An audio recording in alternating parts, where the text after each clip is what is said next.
ಒಳ್ಳೆಯ ಉದ್ದೇಶದಿಂದ ಆದೇಶ ಹೊರಡಿಸಿದೆ. ಆದರೆ ಇಡೀ ರಾಜ್ಯದಲ್ಲಿ ಒಂದು ಕಾನೂನು ಇದೆ, ನಮ್ಮ ಹುಣಸೂರು ನಗರಸಭೆಯಲ್ಲಿ ಒಂದು ಕಾನೂನು ಮಾಡಿ ಹುಣಸೂರು ನಗರಸಭೆಯಲ್ಲಿ ಏನು 2019ರಿಂದ ಇಲ್ಲಿವರೆಗೂ ಡಬಲ್ ಕಂದಾಯ ಕಳಿಸುವ ಮೂಲಕ ಒಂದು ರೀತಿ ಸುಲಿಗೆ ಆಗ್ತಾ ಇದೆ. ಇದು ಬಹಳ ಖಂಡನೀಯ ವಿಚಾರ. ಈ ಒಂದು ಉದ್ದೇಶದಿಂದ ಇವತ್ತು ನಂಜನಗೂಡು ನಗರಸಭೆ ಇರ್ಬೋದು, HD ಕೋಟೆ ಪುರಸಭೆ ಇರ್ಬೋದು, ಪಿರಿಯಾಪಟ್ಟಣ ಇರ್ಬೋದು, ಕ್ಯಾನರ್ ಇರ್ಬೋದು, ನರಸೀಪುರ ಇರ್ಬೋದು, ಬೇರೆ ಬೇರೆ ಕಡೆ ಎಲ್ಲ ನಾವು ವಿಚಾರಣೆ ಮಾಡಿದ ಪ್ರಕಾರ ಮೈಸೂರು ನಗರಸಭೆಯಲ್ಲೂ ಸಹ, ಮೈಸೂರು ಮಹಾನಗರ ಪಾಲಿಕೆಯಲ್ಲೂ ಸಹ ಎಲ್ಲೂ ಸಹ ಡಬಲ್ ಕಂದಾಯನ ಕಳಿಸ್ಕೊತಾ ಇಲ್ಲ. ಇಲ್ಲಿ ಏನು 31 ನಗರಸಭಾ ಸದಸ್ಯರಿರ್ಬೋದು, ಸ್ಥಳೀಯ ಜನಪ್ರತಿನಿಧಿಗಳಾದ ಶಾಸಕರಿರ್ಬೋದು, ಯಾರೇ ಇರ್ಬೋದು, ಎಲ್ಲರೂ ಇದ್ರ ಬಗ್ಗೆ ಮೌನ ವಹಿಸಿರೋದು ಭಾಳ ನೋವಿನ ಸಂಗತಿ. ಇವತ್ತು ದಯಮಾಡಿ ಯಾರೇ ಆಗಿರ್ಬೋದು ಜನಪ್ರತಿನಿಧಿಗಳು ನಮ್ಮ ತಾಲೂಕಿನಲ್ಲಿ ವಿಧಾನ ಪರಿಷತ್ ಸದಸ್ಯರಿರ್ಬೋದು, ಶಾಸಕರಿರ್ಬೋದು, ಯಾರೇ ಇದ್ರು ಇದ್ರ ಬಗ್ಗೆ ಬಾಯ್ಬಿಡ್ತಿರೋದು ಭಾಳ ನೋವಿನ ಸಂಗತಿ ಆಗಿದ್ದರಿಂದ ನಾವು ಸೋಮವಾರ ಅಂದರೆ ದಿನಾಂಕ 21/4/2025 ಸೋಮವಾರ ನಗರಸಭೆಯ ಮುಂದೆ ಪ್ರತಿಭಟನೆ ಹಮ್ಮಿಕೊಳ್ಳುವ ಮೂಲಕ ಸರ್ಕಾರಕ್ಕೆ ಒಂದು ಎಚ್ಚರಿಕೆಯನ್ನು ಕೊಡ್ತಾ ಇದ್ವಿ.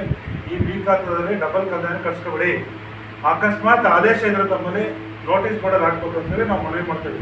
ಹಲವಾರು ಬಾರಿ ಫಲಾನುಭವಿಗಳು ಹೋಗಿ ಕಮಿಷನರ್ಗೆ ಮತ್ತು ಬೇರೆ ಬೇರೆ ಸಂಬಂಧಪಟ್ಟ ಆರೋಪಗಳಿಗೆ ಕೇಳಿದ್ರೆ ದಾಖಲೆ ಕೊಡ್ತಾಯಿಲ್ಲ.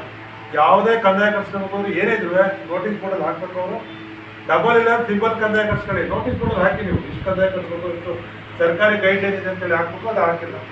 ಜೊತೆಗೆ ಇಲ್ಲಿ ಈ ಕಂದಾಯ ಖಾತೆ ಇದೆ, ಏನು ಮಾನಸಿಕ ದುಡ್ಡು ಕಟ್ತಾರೆ ನಮ್ಮ ಜನ, ಆ ದುಡ್ಡನ್ನ ಸುಮಾರು 80% ಅಷ್ಟು ನಮ್ಮ ಸ್ಥಳೀಯವಾಗ ಬಳಸ್ಕೋಬೇಕು ಅಂತೇಳಿ ಕಾನೂನು ಇದೆ. ಅಂದರೆ ರಸ್ತೆ ಚರಂಡಿ ಇರ್ಬೋದು, ಒಳಚರಂಡಿ ಇರ್ಬೋದು, ವಿದ್ಯುತ್ ದೀಪ ಇರ್ಬೋದು, ಕುಡಿ ನೀರು ಇರ್ಬೋದು, ಇದಕ್ಕೆ ಬಳಸ್ಕೋಬೇಕು. ಈ ಹಣನ ಬೇರೆಯವ್ರಿಗೆ ಉಪಯೋಗಿಸ್ಕೋಬೇಕು ಅಂತೇಳಿ ನಮ್ಮ ಇವತ್ತು ಒತ್ತಾಯ ಇದೆ. ಯಾಕೆಂದರೆ ರಸ್ತೆಗಳು ಕಿರಿದಾಗಿದೆ, ಭಾಳ ಸಮಸ್ಯೆಗಳಿದೆ. ಜೊತೆಗೆ ಏನು ಅನ್ಯಾಯ ಇರ್ತೋ ಏನೋ ಅಂತ ಹೇಳ್ತಾರೆ, ಆ ಗಡುವು ಬೇಡ, ಸ್ವಲ್ಪ ಹೆಚ್ಚಿನ ಕಾಲಾವಕಾಶ ಕೊಡಬೇಕು. 1 ವರ್ಷಕ್ಕಂತಲೂ 1 ವರ್ಷಕ್ಕಿಂತ ಹೆಚ್ಚು ಕೊಟ್ಟರೆ ತುಂಬ ಒಳ್ಳೆಯದು ಅಂತೇಳಿ ಅದು ಸಹ ಬೇಡಿಕೆ ಇಟ್ಟಿದೆ. ಇವತ್ತು ಹುಣಸೂರು ನಗರಸಭೆಯಲ್ಲಿ 96 ಬಡಾವಣೆಗಳಿಂದ ಹೆಚ್ಚು ಕಡಿಮೆ ನಮಗೆ ಗೊತ್ತಿರೋಂಗೆ ಅಂದಾಜು 5ರಿಂದ 6 ಸಾವಿರ ಫಲಾನುಭವಿಗಳು ಇದೆ.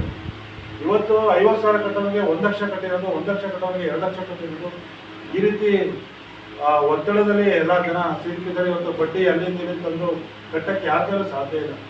ಕೂಡಲೇ ಸಂಬಂಧಪಟ್ಟವ್ರು ಯಾರೇ ಆಗಿರ್ಬೋದು, ಇಂಥವ್ರು ಅಂತ ಹೇಳ್ತಿಲ್ಲ, ಈ ಜಿಲ್ಲಾ ಉಸ್ತುವಾರಿ ಸಚಿವರಿರ್ಬೋದು, ಯಾರೇ ಇರ್ಬೋದು, ಅವ್ರುಗಳು ಬಾಯಿ ಬಿಡ್ಬೇಕು. ಬಾಯಿ ಹಾಕ್ಬಿಡ್ತಾರೆ ಅಂತೇಳಿ ಅನುಮಾನ ಕಾಡ್ತದೆ. ಇಲ್ಲಿ ಕೂಡಲೇ 21ನೇ ತಾರೀಕು ಇವತ್ತು ಜಿಲ್ಲಾಧಿಕಾರಿಗಳು ಮಾಹಿತಿ ಕೇಳಿದ್ದೀನಿ ನಾವು, ಜಿಲ್ಲಾಧಿಕಾರಿಗಳಿಗೂ ಮಾಹಿತಿ ಕೇಳಿದ್ದೀನಿ ನಾನು. ಮತ್ತೆ ಸರ್ಕಾರ ಅಧೀನ ಕಾರ್ಯದರ್ಶಿಗಳು ಹೋರಾಡಿತು ಮತ್ತು ನಗರಸಭೆ ನಗರಾಭಿವೃದ್ಧಿ ಇಲಾಖೆಯ ಸರ್ಕಾರಿ ಕಾರ್ಯದರ್ಶಿಯವರಿಗೆ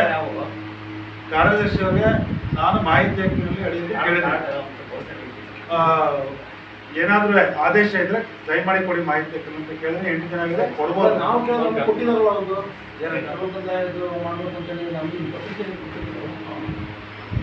ಸರ್ ಯಾವುದೇ ದಾಖಲೆ ಇದ್ರೆ ಪ್ರದರ್ಶನ ಮಾಡಿ ಸರ್, ನಮ್ಗೇನು ಬೇಜಾರು.